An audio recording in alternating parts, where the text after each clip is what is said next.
aqoon-yahan maxamed cali bile ayaa kulan khudbadeed ku saabsanaa shaqo la-aanta, shaqo abuurka iyo qaabka shaqada loo raadiyo waxa uu jeediyay ardayda wax ka baratay jaamacadda caalamiga ee Armas University.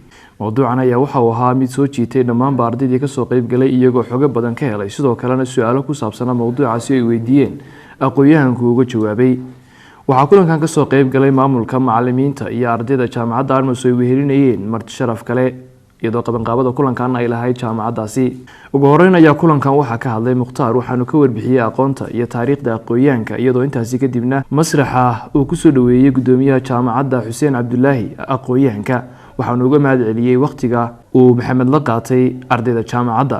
wax waqti dheer kugu qaadan lahaa inaad baadho ama aad akhrido ama tacab badan kaaga lumo in muddo saacad ka yar lagugu soo ururiyo khibrad aqoonyahankaa horreeyey dhuluu ku soo jabay ama khibraddeeda uu leeyahay uu ku siiyo tabtii iyo qaabkii aad u mari lahayd.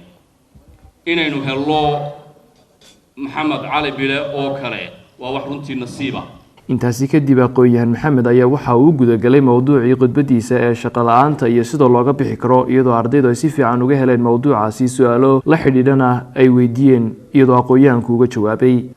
barnaamijkan caawa oo sidee shaqo lagu helaa, sidee shaqo lagu hantaa, waxaan u malaynayaa inaanay jirin meel ka wanaagsan oo halkan ka wanaagsan oo laga jeedin lahaa.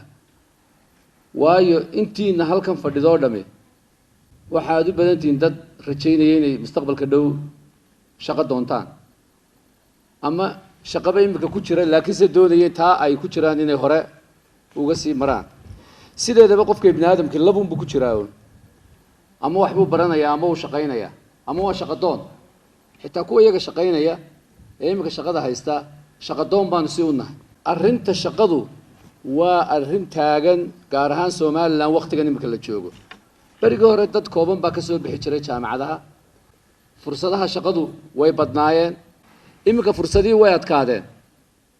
dhowr arrimood ayaana shaqo la-aanta iyo dhibaatadeeda keentay.